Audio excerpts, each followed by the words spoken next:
ஜெனியும் கிறிஸ்டியும் ரொம்ப திக் ஃப்ரெண்ட்ஸ். இதில் கிறிஸ்டியோட பேரண்ட்ஸ் ஒரு வேலை விஷயமா அவுட் ஸ்டேஷன் போக வேண்டியிருந்ததுனால கிறிஸ்டிக்கு துணையாக ஜெனியை வீட்டில் விட்டுட்டு 2 பேரும் கிளம்பிடுறாங்க. இப்போ கிறிஸ்டியும் ஜெனியும் வீட்டை உள்பக்கமாக தாள் போட்டுட்டு மூவிஸ் பார்க்க ஆரம்பிக்கிறாங்க. மிட் நைட் வரைக்கும் மூவிஸ் பார்த்ததுக்கப்புறம் ரொம்ப ஸ்லீப்பியாக ஃபீல் பண்ணதுனால 2 பேரும் தூங்க போகிறாங்க. பட் தூங்க போகிற அந்த டைமில் வீட்டுக்குள்ளே யாரோ நடக்கக்கூடிய சத்தம் கேட்குது. ஃபர்ஸ்ட் இது அசால்ட்டாக விட்டாலும் அந்த சத்தம் தொடர்ந்து கேட்டுக்கிட்டே இருந்ததுனால அது யாருன்னு பார்த்துடணும் அப்படின்னு சொல்லி ஜெனி எழுந்து போய் கதவை திறந்து பார்க்க போகிறா. பட் அந்த டைமில் கரெக்டாக கிறிஸ்டியோட மொபைலுக்கு ஒரு அன்னோன் நம்பர்லேருந்து ஒரு மெசேஜ் வருது. அது என்ன அப்படின்னா, don't open the door at any cost அப்படிங்கிறது தான். அதாவது என்ன நடந்தாலும் டோரை ஓப்பன் பண்ணாதீங்க அப்படின்னு ஒரு மெசேஜ் வருது. ஸோ இந்த மெசேஜை பற்றி கிறிஸ்டி ஜெனி கிட்ட சொல்கிறா. ஸோ ஜெனியும் கதவை திறக்காமல் நல்லா ஸ்ட்ராங்காக தாள் போட்டுட்டு பெட்டில் வந்து உட்காந்து அந்த மெசேஜை பற்றி 2 பேரும் யோசிச்சுட்டு இருந்திருக்காங்க. இப்போது ஏற்கனவே அந்த வீட்டுக்குள்ளே கேட்டுட்டு இருந்த அந்த சத்தம் இன்னும் ஸ்ட்ராங் ஆக ஆரம்பிச்சிருக்கு. அட் த சேம் டைம் ஏதோ ஒரு உருவம் அவங்க இருக்கக்கூடிய அந்த ரூமை பார்த்து நடந்து வர்ற மாதிரி ஒரு ஷேடோ அந்த டோருக்கு கீழே தெரிஞ்சிருக்கு. ஸோ இதை பார்த்து கிறிஸ்டிக்கும் ஜெனிக்கும் லேசாக பயம் ஸ்டார்ட் ஆகுது. அட் த சேம் டைம் வந்து அந்த உருவம் பேச ஆரம்பிக்குது.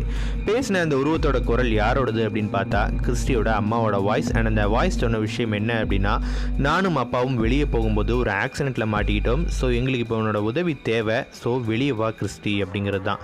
ஸோ அந்த வாய்ஸ் பேசி முடித்த உடனே இன்னொரு மேல் வாய்ஸ் கேட்குது. அண்ட் அந்த வாய்ஸ் யாரோடது அப்படின்னு பார்த்தா கிறிஸ்டியோட அப்பாவோட வாய்ஸ். அண்ட் அந்த வாய்ஸும் அவங்க அம்மா சொன்ன அதே விஷயத்தை ரிப்பீட் பண்ணுது.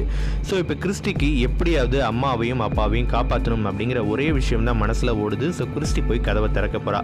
பட் இப்போது ஜெனி கிறிஸ்டியோட கையை பிடிச்சி இழுத்து, நீ இந்த மாதிரி அந்த மெசேஜை பற்றி மறந்துட்டியா, don't open the door at any cost அப்படின்னு இருந்தது. ஒருவேளை வேறு யாராவது நம்மளை வெளியே வர வைக்கிறதுக்காக இப்படி பேசலாம், கொஞ்சம் யோசி அப்படின்னு சொல்கிறா. பட் கிறிஸ்டியோட மனசில் எப்படியாவது அப்பாவையும் அம்மாவையும் காப்பாற்றணும், ஏன்னா அவங்க 2 பேரும் ஆபத்தில் இருக்காங்க அப்படிங்கிற மாதிரி தான் அவரோட மனசில் ஆழமாக பதிஞ்சிருந்தது. ஸோ ஜெனியோட கையை உதறிட்டு கிறிஸ்டி போய் கதவை திறக்க போகிறா.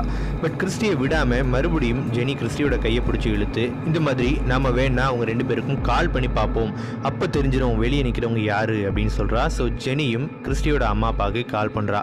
பட் கால் பண்ணப்போ அந்த நம்பர் நாட் ரீச்சபிள் அப்படின்னு வருது. ஸோ அந்த வாய்ப்பு ஜெனிக்கு இல்லாமல் போயிடுது.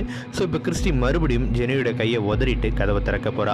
ஸோ இப்போ வேற வழியே இல்லாத ஜெனி அந்த ரூம்ல இருந்த ஒரு கபோர்டுக்குள்ள போய் தன்னைத்தானே மறைச்சிக்கிறா. கிறிஸ்டியும் கதவை திறக்கிறா. கிறிஸ்டி கதவை திறந்த உடனே ஜெனிக்கு கேட்ட விஷயம் கிறிஸ்டியோடைய அலறல் சத்தம் மட்டும்தான். பட் அவளுக்கு இருந்த பயத்தினால வெளியே வராம தன்னைத்தானே அந்த கபோர்டுக்குள்ள ஒழிச்சுக்கிட்டு மறுநாள் காலையில் 10 மணி வரைக்கும் அந்த கபோர்டுக்குள்ளேயே இருந்திருக்கா. மறுநாள் காலையில் 10 மணிக்கு எல்லாம் விடிஞ்சிருச்சு, நம்ம சேஃப் அப்படின்னு தோணுனதுக்கப்புறம் ஜெனி அந்த கபோர்டை விட்டு வெளியே வந்து வீடு ஃபுல்லாக கிறிஸ்டியை தேடி இருக்கா. பட் கிறிஸ்டி இருந்ததுக்கான எந்த ஒரு தடயமும் அந்த வீட்டில் இல்லை. ஸோ பயந்து போயிட்டு கிறிஸ்டியோட அம்மா அப்பாவுக்கு கால் பண்ணி நிஜமாவே அவங்க தான் நேற்று வந்தாங்களா அப்படின்னு தெரிஞ்சுக்கலாம்னு மறுபடியும் கால் பண்ணுறா. இந்த தடவை கால் எடுத்து அவங்க 2 பேரும் அவங்க எந்த ஊருக்கு போனாங்களோ அங்கே தான் இருக்கிறதாகவும் வர்றதுக்கு 2 நாள் ஆகும் அப்படின்னு சொல்கிறாங்க.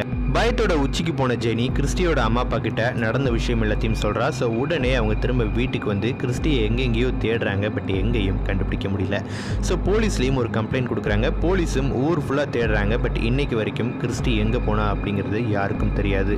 ஸோ கிறிஸ்டியோட வீட்டுக்கு வந்தது யார், அவங்க எப்படி கிறிஸ்டியோட அம்மா அப்பா வாய்ஸில் பேசினாங்க, அண்ட் கிறிஸ்டி அவங்க எங்கே எடுத்துகிட்டு போனாங்க, கிறிஸ்டி உயிரோடு இருக்காளா அப்படிங்கிறது எதுவுமே இன்னைக்கு வரைக்கும் ஒரு அன்சால்வ்டு மிஸ்ட்ரியாக தான் இருக்குது.